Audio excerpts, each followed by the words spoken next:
안녕하세요. 오늘은 다이어트 불변의 법칙, 왜 야생 동물은 병과 비만이 없는가? 하비 다이아몬드 지음, 강신원 옮김, 이의철 감수 및 추천사. 이 책은 구독자 중 한 분이 저에게 추천을 해주셔서 저도 궁금해서 한번 구입해서 읽어보려고요. 같이 한번 볼까요? 목차를 보면요. 챕터 1. 지금 당장 다이어트를 멈춰라. 챕터 2. 수분이 많은 음식을 먹어라. 챕터 3. 아무 음식이나 섞어 먹지 마라. 챕터 4. 살아있는 음식을 먹어라. 챕터 5. 단백질 강박증을 버려라. 챕터 6. 뚱뚱하다고 생각하면 더 뚱뚱해진다. 챕터 7. 다이어트 할 때 궁금한 질문들. 그럼 한번 시작해 볼까요?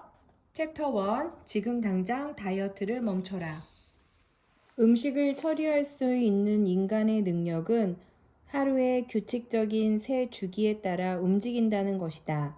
즉, 우리는 하루 단위로 음식을 먹고 섭취, 그 음식의 일부를 흡수하고 사용하며 동화, 우리가 사용하지 않은 것은 제거한다. 배출.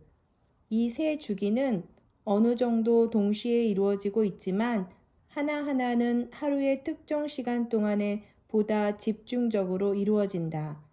인체의 8시간 주기, 낮 12시에서 저녁 8시, 섭취 주기, 먹고 소화시킴, 저녁 8시에서 새벽 4시, 동화 주기, 흡수 및 사용, 새벽 4시에서 낮 12시, 배출 주기, 몸의 노폐물과 음식 찌꺼기의 제거.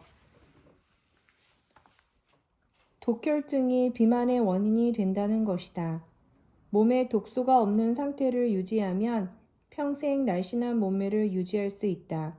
몸의 과잉 독소가 비만의 근본 원인이기 때문이다. 그러면 독혈증이란 무엇이며 그것은 어디에서 오는가? 그리고 그것을 없애는 방법은 무엇인가? 자연위생학에 따르면 독혈증은 두 가지 경로를 통해서 몸에서 생성된다. 정상적인 신체의 활동에서도 생성되지만 우리가 전혀 알지 못하는 경로를 통해서도 생성된다. 둘 다 제거하려면 우리 인간에게 엄청난 에너지가 필요하다. 몸속의 독소를 빼내는데 쉬울 리가 만무하다. 독혈증은 맨 먼저 우리의 신진대사의 과정에서 생성된다. 이 페이지를 읽고 있는 동안에도 우리의 몸은 가만히 있질 않는다. 오래된 세포는 지속적으로 새로운 세포에 의해 대체된다. 사실상 하루에 3천억에서 8천억 개의 낡은 세포가 새로운 세포로 대체된다. 매일 대체되고 있는 세포의 숫자는 무엇에 영향을 받을까? 세포는 소화 과정 중에 소화관 입에서 항문까지 해서 많이 죽기 때문에 얼마나 많이 익혀지고 산화된 음식을 먹느냐에 따라 달라진다. 이들 오래된 세포들은 독성이 있으며 몸에서 4개의 배출 통로인 장, 방광, 폐, 피부를 통해 가능한 빨리 제거되어야 한다. 이것이 몸의 정상적이고 자연적인 과정이다. 어떤 이유로든 이 독성 노폐물이 생산되는 것과 같은 속도로 제거된다면 걱정할 것이 없다. 몸에서 사용할 수 있는 충분한 에너지가 있는 한 이들 노폐물은 완벽하게 제거된다. 독혈증이 몸에서 생산되는 두 번째 과정은 제대로 소화되거나 동화되지 못한 음식물의 부산물을 통해서다. 인간은 음식을 본래의 상태에서 이상 야릇하게 변형시키는 묘한 습성이 있는 유일한 동물이다. 모든 야생 동물은 자연에 있는 것을 그대로 먹는다. 그래서 야생 동물에게는 병도 없고 비만도 없는 것이다. 그러나 우리 인간은 신선한 음식보다는 가공해서 먹어야만 직성이 풀리는 지구상의 유일한 동물이다. 당연히 병과 비만이 따라온다.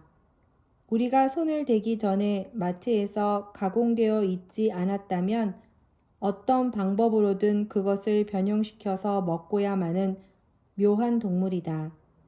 우리는 거의 모든 음식을 튀기거나 찌거나 볶거나 삶거나 끓이거나 굽거나 한다. 자연 상태의 몸은 이 변형된 많은 음식을 처리하는데 익숙하지 않다. 당연히 불완전하게 소화된 부산물이 몸에 수많은 찌꺼기를 만들어낸다. 이 찌꺼기는 독성이 있다. 아주 많이 있다. 이런 종류의 음식이 식사의 주를 이룬다면 몸이 혹사당하지 않는 것이 더 이상할 일일 것이다. 정리해보자. 우리 몸은 첫째, 매일 신진대사라는 정상적인 과정을 통해서 독성 노폐물을 만들어내고, 둘째, 효율적으로 이용되지 않은 찌꺼기를 통해 독성 노폐물을 만들어낸다. 이것이 독혈증이 생기는 과정이다. 이 독성 노폐물이 제거되는 것보다 생성되는 것이 더 많으면 어떻게 될까? 그 초과분은 당연히 쌓이고 쌓인다. 나는 아주 상식적으로 말하는 것이다. 바로 그것이 비만으로 이어진다. 거기서 끝나는 것이 아니다. 이 독소는 산성이다. 몸에 산성이 쌓이면 몸은 그것을 중화시키기 위해 수분을 흡수하게 되고, 그러면 체중은 더 많이 늘어나게 된다. 물만 먹어도 살이 찐다는 것은 사실이 아니다. 몸이 산성화되면 물을 자꾸 찾게 되고 이 수분을 통해 몸이 불어나는 것이다. 과일과 야채가 정답이다. 왜 인간에게는 수분이 이토록 중요할까? 두 가지 중요한 이유가 있다. 그리고 왜 물을 마시는 것이 자양분 섭취와 몸 정화에 충분하지 못한지 그 이유도 설명하겠다. 수분은 음식에 있는 영양분을 몸의 모든 세포에 전달하는 역할과 독성 노폐물을 제거하는 역할을 한다. 우리 몸이 가지고 있는 모든 영양소들, 즉 생존에 필요한 모든 비타민, 미네랄, 단백질, 아미노산, 효소, 탄수화물 등은 과일과 야채에 함유되어 있다. 이 필요한 영양분은 과일과 야채에 함유된 수분에 의해 장으로 운반되고 그곳에서 모든 영양분이 흡수된다. 수분 함유량이 높은 음식을 먹는다는 말은 몸이 필요로 하는 모든 것이 들어있는 음식을 먹는다는 것을 의미한다. 여러분 중에는 난 비타민과 미네랄 영양제를 먹고 있어요 라고 말할 사람이 있을지도 모른다. 그러나 내가 여기서 말하는 비타민과 미네랄은 약국이 아니라 과수원과 밭에서 가져온 것을 말하는 것이다. 수분은 몸의 영양분을 운반하는 일 외에도 몸으로부터 노폐물을 제거하는 해독 작용을 수행한다. 몸무게를 줄이는 데 있어서 정화나 해독은 가장 중요하고 가장 먼저 선행되어야 한다. 우리 몸에 있는 것은 그것이 무엇이든지 깨끗하게 세척해야 한다. 당신은 오늘 목욕이나 샤워를 했을 가능성이 높다. 그렇지 않다면 어제 했거나 아니면 내일 할 것이다. 샤워나 목욕을 하지 않고 버틸 수 있는 기간이 그 정도이다. 왜냐하면 청결해지고 싶기 때문이다. 옷도 마찬가지다. 지금 입고 있는 옷을 6개월 동안 벗지 않는다면 어떻게 될까? 내 말이 농담이라는 것을 당신도 알 것이다. 그렇게 오랫동안 갈아입지 않는다면 너무 더러워져서 냄새가 날 것이다. 만약 당신이 6개월 동안 세차하지 않았는데 그동안 비도 내리지 않았다면 어떨까? 차창 밖을 볼 수도 없어서 운전이 불가능할 것이다. 그 정도로 더러워질 것이다. 무엇이든 씻지 않으면 그렇게 더러워지는 법이다. 어리석은 인간이 정기적으로 씻거나 세척하지 않는 것이 하나 있다. 무엇일까? 그렇다. 우리 몸의 내부다. 우리는 몸의 내부가 세척되지 않는 방식으로 음식을 먹고 산다. 그렇기 때문에 미국인의 3분의 2가 비만이다. 또한 그렇기 때문에 미국인 넷 중에 3사람이 자연사하지 않고 심장병이나 암에 걸려 사망하는 것이다. 매일 샤워를 하면서도 그보다 훨씬 중요한 몸의 내부는 씻지 않는 치명적인 결함을 가지고 산다. 유일한 해결책은 수분 함유량이 높은 음식을 먹는 것이다. 물을 마시는 것은 소용이 없다. 이것이 중요하다. 의사들은 하루에 2리터나 3리터의 물을 마시라고 충고한다. 몸에 수분을 공급하고 불순물을 걸러내야 하기 때문이라고 한다. 물론 맞는 말일 수도 있다. 그러나 그것은 근본적으로 틀렸다. 왜냐하면 물은 과일과 채소에 있는 수분처럼 효소와 각종 원소들을 몸으로 운반하지 못한다. 우리 몸의 순화계통의 모든 기능은 이 수분이 정기적으로 공급될 때 가장 쉽게 이루어진다. 자연주의자 헬렌 리어링에 대해 아는가? 그녀는 일주일에 겨우 한두 잔의 물을 마셨다고 했다. 매일 신선한 야채와 과일을 충분히 먹기 때문에 물을 마실 필요가 없다고 했다. 그녀의 남편 스코트 리어링은 죽기 한 달 전까지 장작을 팼다. 그는 100살 가까운 나이에 병원이 아닌 자신의 시골집에서 조용하고 평화로운 죽음을 맞이했다. 헬렌 리어링은 90이 넘은 나이에도 왕성한 지필 활동을 했다. 우리는 몸을 정화시키는 방식이 아니라 오염시키는 방식으로 먹고 있다. 우리는 위가 턱턱 막히도록 먹는다. 우리는 몸이 더 이상 막히는 것을 원치 않는다. 왜냐하면 위가 더 막히면 막힐수록 체중은 더 늘게 되고 비만을 해결하는 일은 더 어려워질 것이다.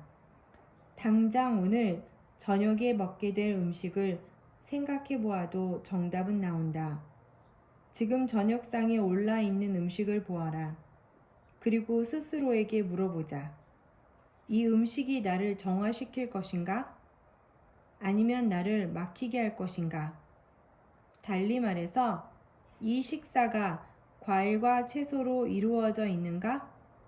본인에게 물어보라. 음식을 먹을 때마다 본인에게 질문을 해야 하는 아주 중요한 대목이다. 아주 간단하다. 나는 지금 독소를 제거하고 정화시키는 음식을 먹고 있니? 아니면 내 몸의 순환을 막히게 하고 독소를 생산해내는 음식을 먹고 있는가? 우리가 해야 할 일은 대부분 수분 함유량이 높은 음식을 적당량 먹도록 하는 것이다. 때로는 하루의 식사 비율이 정확하지 않을 수도 있다.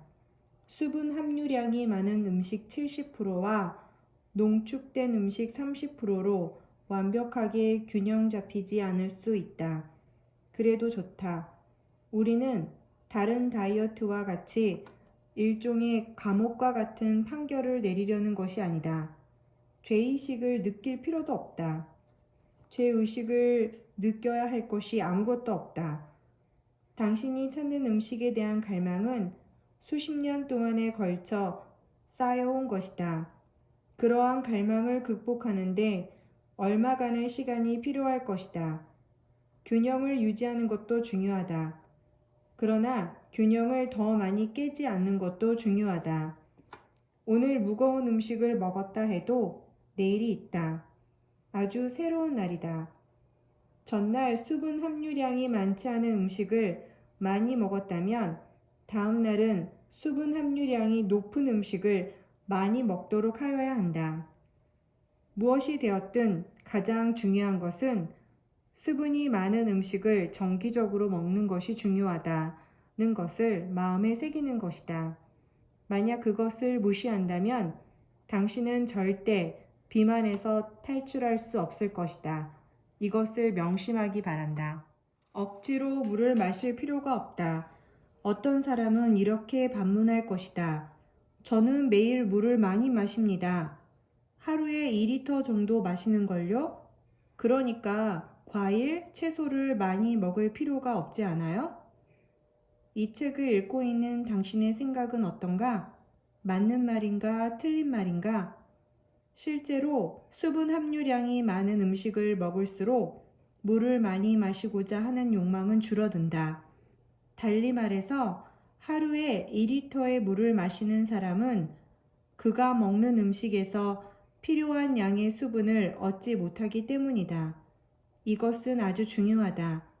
그의 식사는 농축된 음식이 주를 이루고 있어서 그의 몸이 계속해서 물을 찾고 있으며 지속적으로 갈증이 생기는 것이다. 지금 사과 한 알과 샐러드를 먹어보라. 갈증이 생겨 물을 찾게 될까? 당신이 진짜 음식을 먹고 있다면 물을 마실 필요가 없다는 말이다. 우리 몸을 살리는 과일과 야채를 한 바구니를 먹고 나서도 의사의 말대로 2리터의 물을 마실 필요는 전혀 없다. 그랬다간 화장실만 뻔질나게 가게 될 뿐이다. 물에 대해서 한 가지 더 말할 것이 있다. 이것은 아주 중요하다. 식사를 하면서 물을 마시는 것은 몸을 아주 쇠약하게 한다.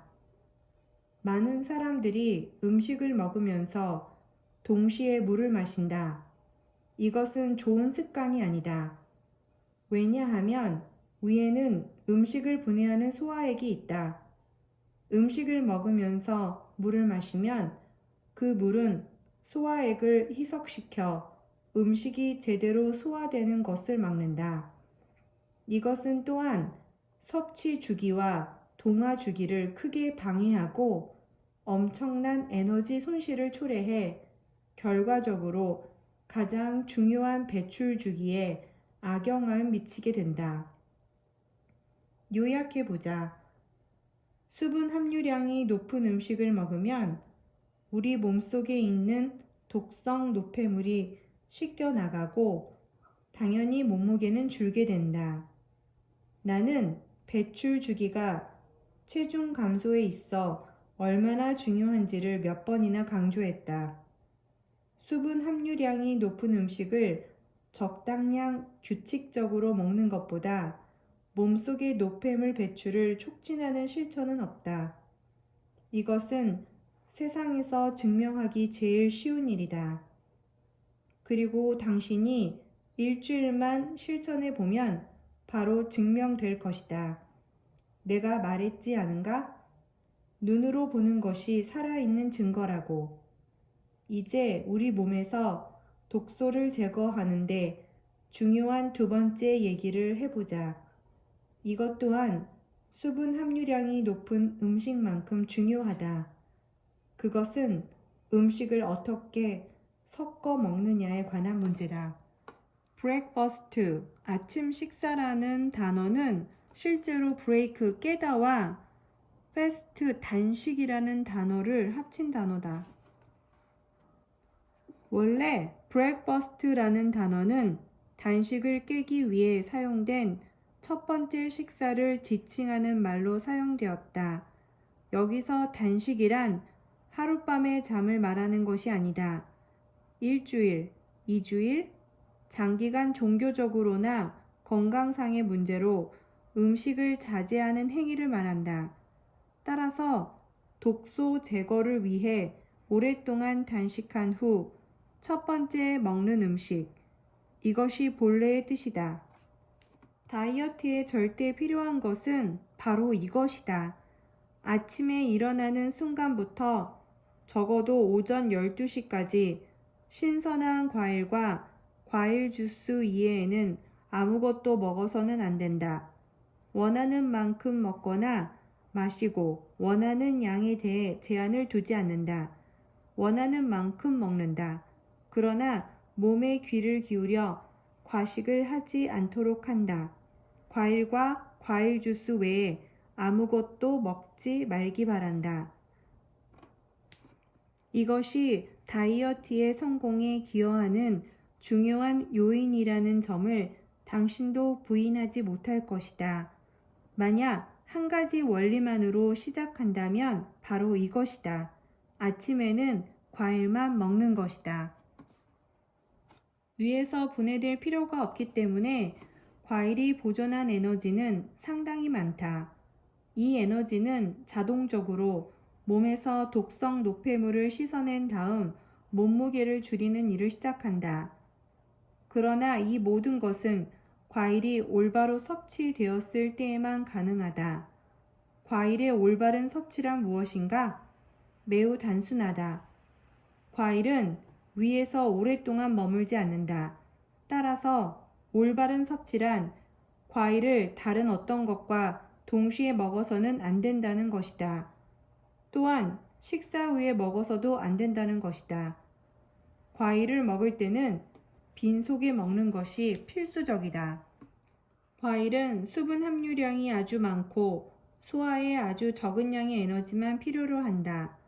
따라서 과일은 몸의 독소를 제거하고 체중 감소와 다른 활동을 위해 거대한 양의 에너지를 공급해주는 주요 역할을 해준다.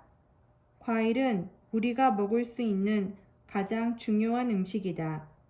그러나 다른 음식을 먹은 다음 과일을 먹으면 많은 문제가 발생한다. 샌드위치를 먹고 그 다음에 과일 한 조각, 예를 들어 사과 한 조각을 먹는다고 하자. 그 사과 한 조각은 위를 거쳐 바로 장으로 갈 준비가 되어 있다. 그러나 그것이 샌드위치에 의해 방해받고 만다. 그 사이에 모든 음식은 썩고 발효되어 산성으로 변한다. 과일이 위에서 샌드위치와 소화액을 접하게 되는 순간 음식의 전부가 상하기 시작한다. 위 안의 단백질이란 단백질은 부패하고 탄수화물은 모두 그곳에서 발효된다. 모든 것이 산성으로 바뀌게 되면 우리는 속이 거북해지고 결국 소화제를 찾아 나선다. 이것은 쉽게 증명할 수 있는 명백한 사실이다. 부적절한 음식의 배합과 수분 함유량이 높지 않은 음식, 과도한 동물성 음식, 식품 첨가제, 오염된 공기와 오염된 물, 스트레스, 이 모든 것들이 몸을 오염시키고 산성화시킨다. 몸이 산성화되면 몸에 그 증상이 나타난다. 몸이 붓고 체중이 늘어난다. 멍울이 생기고 대머리가 되며 신경이 날카로워진다. 눈 밑에 검은 자국이 생기고 얼굴에 주름이 생긴다. 위궤양이 생겼다는 증거이며 몸이 산성화되었다는 직접적인 증거다. 과일을 제대로만 먹는다면 몸에 있는 산성을 중화시켜서 놀랍게 원기를 회복시킬 수 있다. 올바른 과일 섭취의 원리를 알기만 하면 아름다운 외모, 장수, 건강, 에너지, 행복, 날씬한 몸매를 모두 가질 수 있음은 자명한 사실이다. 다른 음식을 먹은 후 다시 과일을 먹을 때까지 경과되어야 하는 시간의 문제이다. 위가 비어 있기만 하면 당신은 원하는 모든 과일을 원하는 시간 동안 먹을 수 있다. 다른 음식을 먹기 전에 20분에서 30분이 경과되기만 하면 된다. 이것은 과일이나 과일 주스가 위를 통과하는 데 필요한 시간이다. 주스와 일반 과일은 짧은 시간이 소요되지만 안전을 위해 20분에서 30분이 필요하다. 바나나와 건대추 야자, 견과류는 45분에서 1시간 정도가 필요하다. 일단 과일이 아닌 다른 어떤 것을 먹으면 적어도 3시간을 기다려야 한다. 고기를 먹으면 최소한 4시간이다. 이 시간들은 적절한 음식 배합에 따라 먹은 음식에만 해당된다. 적절히 배합되지 않은 고기를 먹으면 최소한 8시간 정도 위에 머물게 될 것이다. 따라서 그 시간 동안 과일이나 과일 주스를 먹어서는 안 된다. 과일이 주는 으뜸가는 역할은 소화계통을 편히 쉬게 해주고 독소 제거와 체중 감소에 사용되는 에너지를 풀어주는 역할이다. 한 번에 한 가지만 먹어라. 음식 배합의 원리는 이것이다. 반드시 기억하길 부탁한다. 우리 몸은 위에서 한 가지 이상의 농축 음식을 동시에 소화할 수 없도록 만들어졌다. 이것은 아주 단순하다. 그러나 중요한 말이다. 농축 음식이 무엇을 의미하는지를 기억해야 한다. 과일과 채소가 아닌 것은 무엇이든 농축되었다. 사람의 위는 한 번에 하나 이상의 농축 음식을 소화할 수 없다. 이것은 한 번에 한 가지 이상의 농축 음식을 먹어서는 안 된다는 것을 말해준다. 이렇게 간단하다. 위대한 것은 이렇게 간단하고 명쾌한 것이다. 한 끼에 단백질과 탄수화물을 동시에 섭취하면 소화를 지연시킬 뿐만 아니라 엄청난 방해까지 받는다는 사실을 증명해냈다. 그는 소화의 속도를 기록한 통제 실험을 했고 찌꺼기에 대한 최종 분석도 했다. 그는 탄수화물과 단백질이 혼합되었을 때 위에서는 항상 소화가 지연되었다.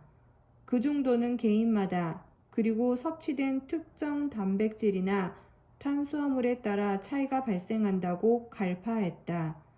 찌꺼기에 대한 검사에서는 소화되지 않은 탄수화물 미립자와 단백질 파편과 섬유질이 보인 반면 따로따로 섭취되었을 때는 그 각각의 성분이 완전히 소화되었다. 만약 음식이 제대로 배합, 한 끼에 한 가지만 먹는다면, 제대로 배합이 된다면 그것은 완전히 분해되고 흡수되어 에너지로 이용된다. 소화되지 않은 어떤 성분도 남아있지 않을 것이다. 이 모든 문제를 피할 간단한 방법이 있다. 스테이크나 생선, 닭고기를 먹고 싶다면 그렇게 하라. 어떤 살코기를 먹는다면 그것이 그 식사의 한 가지 농축 음식이라는 것을 인식하는 것이 중요하다. 그 말은 그것과 함께 다른 어떤 농축된 음식을 먹어서는 안 된다는 의미이다. 감자, 밥, 국수, 치즈, 혹은 빵도 안 된다. 그러나 수분 함유량이 많은 음식과는 괜찮다. 달리 말해서 스테이크와 함께 약간의 채소, 예를 들어 상추나 브로콜리와 같이 먹으라는 말이다. 당신이 좋아하는 어떤 채소도 좋다. 채소는 특정 소화액이 필요가 없다. 채소는 중화액이나 산성, 알칼리성액에서도 분해된다. 말하자면 브로콜리나 호박을 살짝 데치거나 볶거나 튀기거나 어떤 방식이든 상관없다. 그러나 더 많이 익힐수록 더 많은 생명과 수분이 그 음식에서 빠져나간다는 것을 명심하길 바란다. 채소를 준비하고 스테이크와 채소와 함께 버무린 샐러드를 먹는다. 이렇게 먹는다고 배고파지지 않을 것이다. 당신에게 굶으라는 말이 아니다. 인간의 몸에는 특정한 생리적 법칙이 있는데 그것을 존중하라는 말이다. 그것이 전부다. 만약 구운 감자를 먹고 싶다면 그것도 좋다. 구운 감자를 먹으라. 그것을 약간의 버터와 함께 먹어도 된다. 호박, 콩, 브로콜리 또는 원하는 다른 채소와 샐러드를 함께 먹는다. 당신은 굶주릴 필요가 없다. 고기를 먹고 싶다?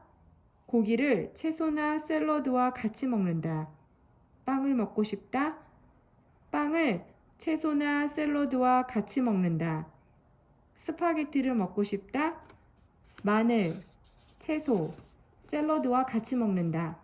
치즈를 먹고 싶은가? 그럼 치즈를 잘게 썰어 샐러드에 넣은 후 마른 빵 조각은 넣지 말고 먹는다.